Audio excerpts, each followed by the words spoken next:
najis yang ke nomor 11 yaitu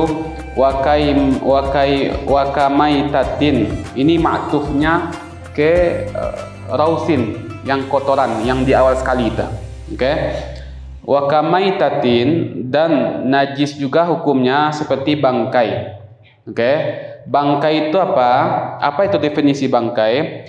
Definisi bangkai itulah mazalat hayatuha la bizakatin syar'iyyatin. Hewan yang ketika itu tidak bernyawa tapi bukan dengan sembelihan syar'i. Jadi bangkai itu ada dua macam. Yang pertama, hewan yang dimakan tapi disembelih bukan sembelihan syar'i, berarti itu bangkai statusnya. Contoh, kambing antum tusuk kemudian mati gitu, atau ayam kecelakaan mati gitu, maka ayam itu dihitung sebagai bangkai walaupun ayam itu hewan yang dagingnya dimakan. Kemudian yang kedua, bangkai itulah hewan yang tidak dimakan dagingnya walaupun antum sembelih dengan sembelihan syar'i. Oke, harimau antum sembelih dengan sembelihan syar'i, tetap harimau itu statusnya bangkai. Oke, jadi itu. Maka hukumnya bangkai itulah najis. Walau nahwa zubabin, walaupun semisal bangkai serangga, itu juga najis. Oke. Mimma la nafsalahu sailah, yaitu serangga yang darahnya itu tidak mengalir di tubuhnya. Kan waktu minggu kemarin kita udah bahas bahwa najis yang ketika itu tidak dimaafkan ketika sholat adalah apa? Oh, seperti bangkai serangga. Antum bunuh nyamuk, antum masukkan ke dalam kantong baju, kemudian sholat antum pakai itu, maka sholat tidak sah. Tapi kalau bangkai serangga itu dimaafkan kalau masuk ke air. Oke, masuk ke air. Kemudian khilafan lil qaffal, berbeda pendapat Imam Al-Qaffal wa man tabi'ahu, dan yang mengikutinya fi qaulihi, yang mengatakan bahwa bi taharatihi. Yang mana itu bi taharatihi? Suci bangkai serangga tadi, suci bangkai serangga dengan alasan li'adami dammil muta'affin, karena tidak ada darah yang membusuk di situ di tubuhnya. Oke. Maka pendapat ini juga sama dengan pendapatnya Imam Malik dan Imam Abu Hanifah. Kemudian fal maitatu najisatun, bangkai itu hukumnya najis. Wa illam yasil damuha, walaupun darahnya itu tidak mengalir, walaupun darahnya tidak mengalir. Wa kadza sya'ruha wa azmuha wa qarnuha. Jadi yang bangkai itu bukan hanya tubuhnya, darahnya saja, tapi rambutnya juga bangkai, tulangnya juga bangkai, tanduknya juga bangkai. Khilafan li Abi Hanifata, berbeda dengan pendapat Abu Hanifah yang mengatakan bahwa idza lam yakun 'alaiha dasmun, kalau di tulang tersebut tidak ada lemak, maka tulang tersebut tidak dihitungi sebagai najis. Oke, kata Imam Abu Hanifah. Tapi kalau menurut mazhab kita bahwa baik itu rambut atau tulangnya atau tanduknya, kalau hewan itu dihitung semuanya bangkai, maka seluruh anggota tubuhnya dihitung sebagai bangkai. Wa aftal Hafiz Ibnu Hajar Al-Asqalani, Imam Ibnu Hajar Al-Asqalani memfatwakan bahwa bisihhatis salati, sahnya salat orang idza hamalal musalli maitata zubabin, kalau orang yang salat itu membawa bangkai serangga. Berarti ini fatwa dari Imam Ibnu Hajar Al-Asqalani. Sah salatnya kalau dia membawa bangkai serangga dengan syarat. Nah, nih. Jadi dengan syarat in kana fi mahallin yashuqqul ihtirazu anhu, kalau dia berada di tempat yang ketika itu susah untuk menghindarinya. Oke, contoh antum sholat di tempat ketika itu banyak serangga yang mati. Oke, contoh kan misalnya apa? Kan di lampu-lampu itu kan misalnya ada hewan-hewan apa? Laron itu kan kadang mati kan itu. Susah kita untuk menghindarinya, maka itu dimaafkan, boleh sah sholat kita. Tapi kalau antum berada di tempat yang ketika itu jarang ada serangga, kemudian antum bawa serangga atau antum bawa bangkainya dalam sholat, maka sholatnya tidak sah. Jadi Ibnu Hajar Al-Asqalani ketika itu memfatwakan dengan syarat kita berada di tempat yang ketika itu susah untuk menghindarinya. Oke, masyaqqah al-ihtirazu anhu. Oke, susah untuk menghindarinya. Lah, kemudian apakah semua bangkai itu najis? Nah, ini pengecualiannya. Ghairi basyarin, kecuali bangkai manusia. Oke, bangkai manusia hukumnya suci. Yang kedua, samakin, bangkai ikan. Yang ketiga, jarodin. Itu apa? Belalang. Kenapa? Apa alasan tiga makhluk ini bangkainya itu suci? Yang pertama, lihilli tanawulil akhiraini. Akhiraini itu apa? Dua yang terakhir. Apa itu yang dua yang terakhir? Ikan dan belalang. Kenapa bangkainya tidak najis? Karena boleh dimakan. Kata Nabi apa? Ketika itu ada sahabat bertanya tentang berduduk dengan air laut. Lalu kata Nabi apa? Tahuru ma'uhu al-hillu maitatuhu itu. Kata Nabi, air laut itu airnya suci dan bangkainya pun halal dimakan. Maka kalau bangkai itu halal dimakan, otomatis dia tidak najis. Oke? Tapi kenapa bangkai manusia dihukumi suci tapi tidak boleh dimakan? Boleh enggak makan manusia? Enggak boleh. Nah, kenapa? Apakah dia najis? Enggak. Nah, kenapa? Litakrim, untuk memuliakan. Kata Allah dalam Al-Quran, walaqad karramna bani Adam. Oke. Wa qadiyatu takrim, dan permasalahan tentang takrim atau kemuliaan itu apa itu? Alla yuhkama binajasatihim bil mauti. Tanda Islam itu memuliakan manusia, bahwa Islam tidak menghukumi bangkai manusia itu najis. Oke, tidak menghukumi bangkai manusia itu najis itu. Kemudian apa lagi? Wa ghairi saydin lam tudrak zakatuhu. Wa ghairi saydin. Nah, itu atafnya kemana? Ke ghairi basyar tadi. Maka bangkai selain hewan buruan yang tidak diketahui apakah dia disembelih atau tidak gitu. Oke. Kemudian apa lagi? Wa janinin muzakkah mata bizakatiha. Janin yang disembelih yang ketika itu mati dengan sembelihan ibunya gitu. Oke. Contoh, sapi sedang hamil, antum sembelih sapi itu, kemudian anaknya ikut mati. Nah, apakah anaknya bangkai najis? Enggak. Kenapa? Karena zakatu al-janin zakatu ummi. Nah, karena zakat sembelihan si janin itu disamakan dengan sembelihan ibunya itu. Tapi ketika antum menyembelih ibunya, anaknya masih hidup. Nah, habis itu ketika dia hidup lalu dia mati, maka jadi bangkai dia. Kalau antum ingin makan anaknya, langsung sembelih habis itu. Ketika antum buka perut ibunya, oh masih hidup mah, antum sembelih langsung supaya halal dimakan. Oke. Kemudian wa yahillu aklu dudin ma'kulin ma'hu. Nah, nih. Boleh memakan ulat. Nah, aklu dudin ma'kulin ma'hu, yang dimakan bersamaan daging. Contoh dalam daging itu ada ulat gitu. Oke, maka itu dibolehkan. Kenapa? Atau contoh ada ulat di dalam buah.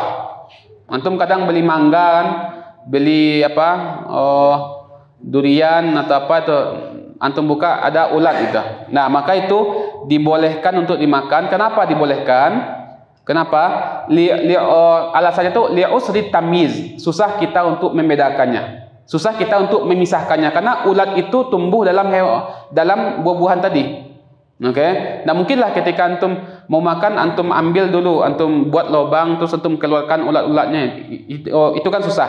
Maka dalam kasus ini dibolehkan atau dimaafkan kita itu makan ulat yang ada di buah-buahan. Oke? Kalau antum mau itu. Nah, makan ulat yang ada di buah-buahan itu. Jadi ketika ketika buah-buahan itu berulat, maka jangan antum buang buah itu karena mubazir itu. Oke? Itu dimaafkan, itu dibolehkan itu. Kemudian wala yajibu ghaslu nahwil fami minhu. Nah, kalau antum makan ulat yang ada di buah-buahan, apakah mulut antum bernajis? Tidak, maka tidak wajib antum membasuh mulut antum. Oke? Wa nuqila fil jawahir, dalam kitab Al-Jawahir dikutip dari Ashabus Syafi'i mengatakan bahwa la yajuzu. Nah, ini ada permasalahan baru nih. La yajuzu aklu samakin mulliha. Antum tahu siapa yang papernya itu tentang ikan apa? Fisik. Siapa judul paper? Apa? Mana? Oh, enggak. Ikan fisik itu tahu? Ikan yang dibakar langsung dengan isi perutnya gitu, tanpa dibersihkan itu. Nah, itu apa hukumnya? Ikan fisik itu biasa dibuat di Mesir ketika itu. Ikan fisik namanya. Oke. Nah, di sini sebutkan la yajuzu aklu samakin mulliha. Mulliha itu diasinkan. Oke, diasinkan. Walam yunza ma fi jawfihi, dan tidak membersihkan apa yang di dalam perutnya gitu. Oke, maka itu tidak boleh. Min jawfi itu apa? Ai minal mustaqzarat, dari kotoran-kotoran yang ada dalam perutnya gitu. Kemudian di sini disebutkan wa zahiru, pendapat yang zahirnya itu la farqa baina kabirihi wa saghirihi. Tidak ada beda antara besar dan kecilnya. Lakin zakara syaikhani. Siapa itu syaikhani dalam mazhab Syafi'i? Imam Ar-Rafi'i dan Nawawi. Oke. Walakin zakara syaikhani jawaza aklis saghir. Boleh makan yang kecil gitu. Oke. Ini dikiaskan kepada belalang. Oke, yang kecil itu. Ma'ama fi jawfihi, bersamaan dengan apa yang ada di dalam perut ikan yang kecil tadi. Kenapa? Li usri tangqiyati ma fi, karena susah membersihkan ikan kecil itu. Contoh, antum tahu ikan pantau? Tahu kan? Ikan pantau itu kan kecil itu, susah dibersihkan dalamnya itu. Maka boleh antum goreng langsung atau antum bakar langsung makan. Tapi kalau ikannya besar, itu kan mudah dibersihkan. Antum belah badannya, maka antum bersihkan di dalamnya itu. Wa kamuskirin, yaitu yang memabukkan. Jadi di sini sebutkan ai solihin lil iskar. Apa itu solihin lil iskar? Ada potensi memabukkan. Oke. Walaupun dia tidak mabuk antum minum, tapi ada potensi kita. Oke, Ustaz, saya minum khamar itu cuma 1 tetes itu Ustaz itu. Kan tidak mabuk, tapi ada potensi. Oke, maka tetap walaupun setetes khamar itu tetap dihukumi sebagai najis. Kenapa? Shalihin lil iskar itu. Maka di sini fadakhalatil qatratu minal muskir. Nah, maka masuk di sini apa? Tetesan dari yang memabukkan tadi. Kemudian khamar yang najis itu khamar yang apa? Ma'iin, yang cair. Asalnya benda cair. Jadi yang memabukkan yang najis itu adalah yang berasal dari benda cair. Contoh khamrin, seperti khamar. Khamar itu apa? Wahyal mutakhazatu minal inab, yang terambil dari anggur. Wa nabidhin, dan nabidh yang wahal mutakhazu min ghairihi, yang terambil dari selain anggur. Itu namanya nabidh itu. Oke. Jadi khamar itu adalah yang memabukkan, yang asalnya itu benda cair. Oke, maka itu najis. Khamar itu najis itu. Kemudian Ustaz, kalau ada nanti sesuatu yang memabukkan tapi dia benda padat, apakah najis? Enggak najis dah. Tidak najis, tapi dia haram untuk dikonsumsi. Contohnya apa? Ganja, narkoba, kemudian apa lagi? Pokoknya yang benda padat yang memabukkan, itu status bendanya itu tidak najis, tapi dia haram untuk dikonsumsi. Oke. Nah, wa kharaja bil ma'i, keluarlah dari yang cair itu apa? Nahwu al banji. Banji itu bahan untuk alat untuk apa? Bahan untuk bius itu. Oke. Wal hashish. Hashish itu apa? Ganja. Oke. Wa tathuru. Oke. Jadi intinya apa? Kalau asalnya itu benda cair, maka itu najis walaupun dia membeku. Contoh khamar antum masukkan ke kulkas, beku dia itu. Ustaz, ini kan benda beku Ustaz. Benda apa? Jamid. Apakah suci? Tidak, karena asalnya cair. Ganja meleleh dia. Apakah najis? Tidak, karena asalnya benda padat. Oke. Watat huru. Kemudian apakah khamar itu bisa suci? Bisa.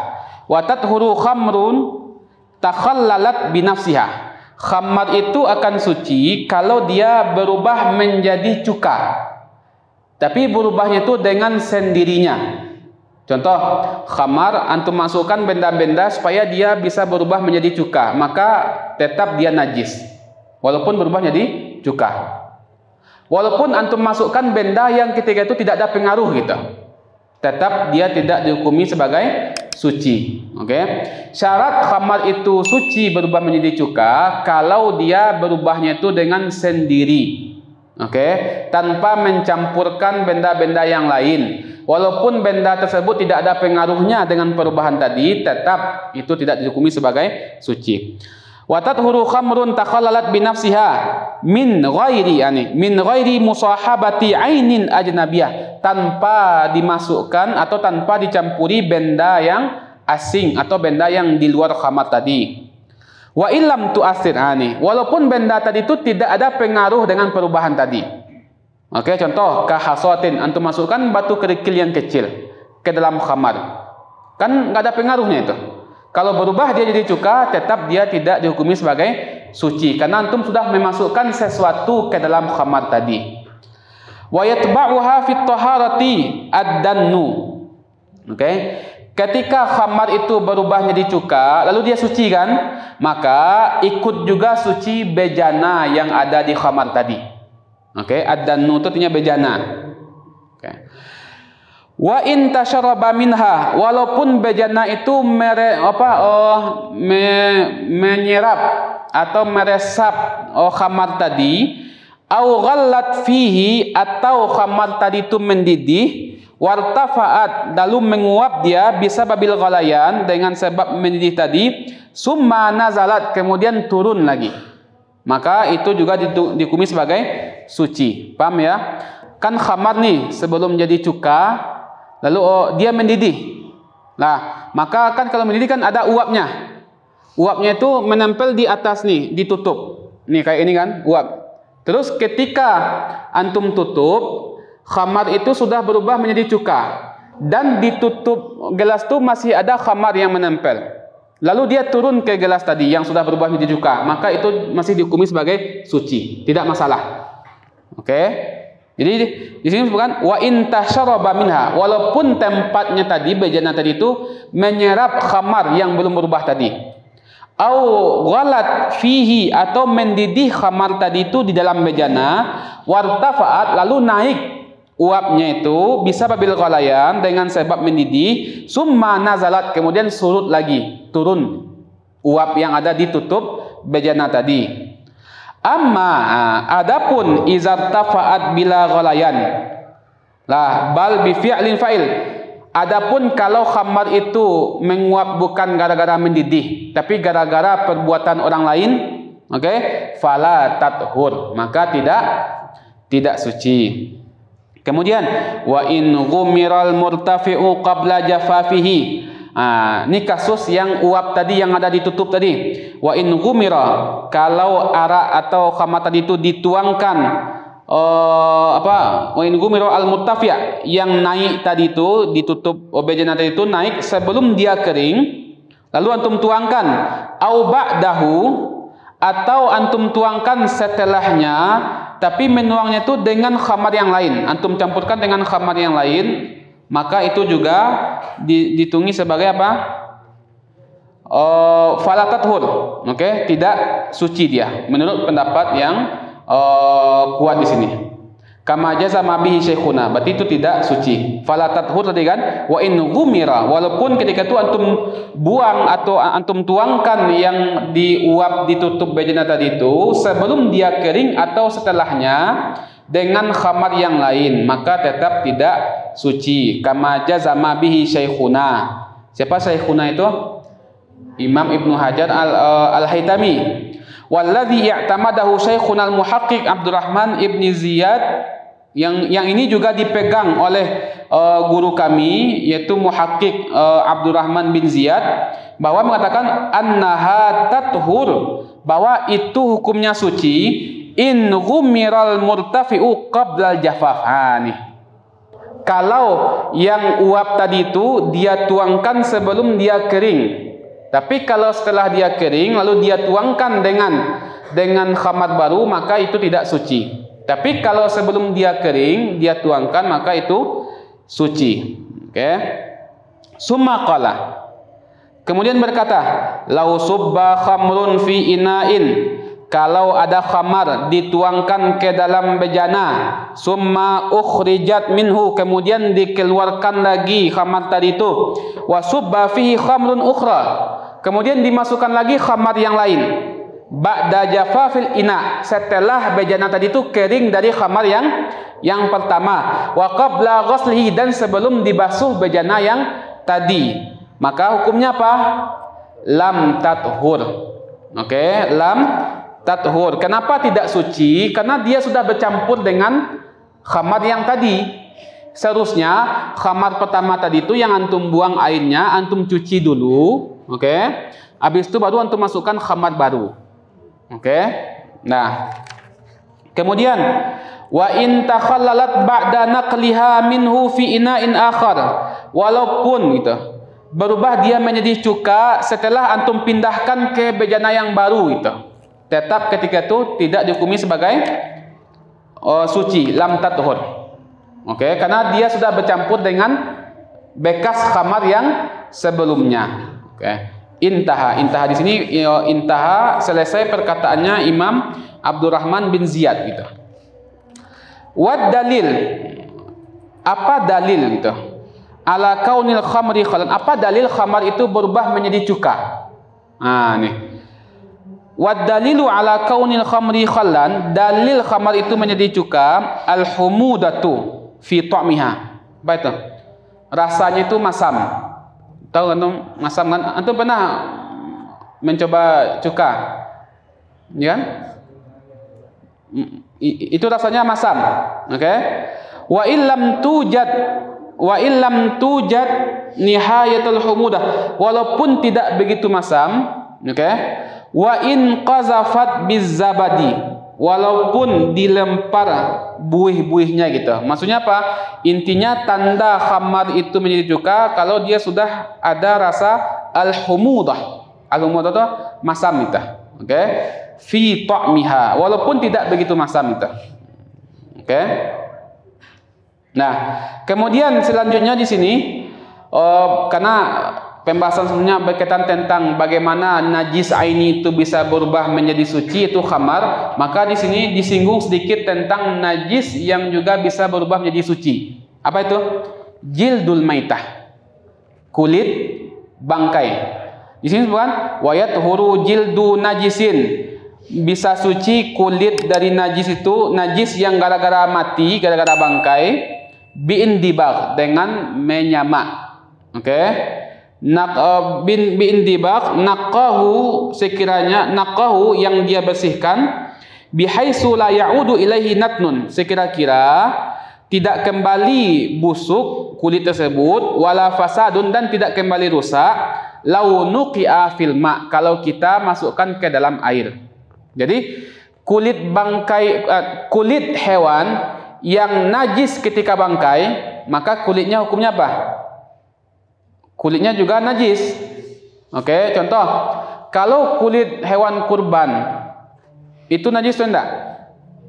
Tidak, karena hewan kurban itu disembelih dengan sembelihan syar'i, karena dia tidak najis, dia tidak bangkai. Maka hewan kurban kulitnya tidak perlu antum sama, boleh langsung digunakan. Tapi kalau kulit kambing, yang kambing itu bangkai, atau kulit harimau, kulit ular, atau kulit apa itu, boleh antum pakai, tapi setelah disamak. Menyamak itu apa? Dengan cara membersihkan kulit itu dari sisa-sisa daging dan sisa-sisa darah. Nah, tanda orang menyamak kulit itu berhasil kalau dia masukkan ke dalam air, maka kulitnya itu tidak busuk. Oke, itu tanda berhasil. Tapi kalau antum masukkan kulit yang habis disamak itu ke dalam air lalu dia jadi busuk, berarti tidak berhasil. Berarti ada yang kurang di situ. Oke, ada yang kurang. Kemudian kulit bangkai yang sudah disamak itu dibolehkan dipakai saja, tidak untuk dimakan. Oke, jangan nanti antum buat kerupuk dari kulit harimau misalnya itu. Nah, tidak boleh, walaupun sudah disamak gitu. Oke, bolehnya antum buat tas atau buat sepatu misalnya dari kulit itu. Oke, atau buat karpet gitu dari kulit itu. Tapi yang kulit Yang boleh dimakan itu kulit dari hewan yang dimakan dagingnya dan disembelih dengan sembelihan syar'i gitu. Kemudian najis selanjutnya wakakalbin. Oke. Kalbun atau anjing. Wa khinzir.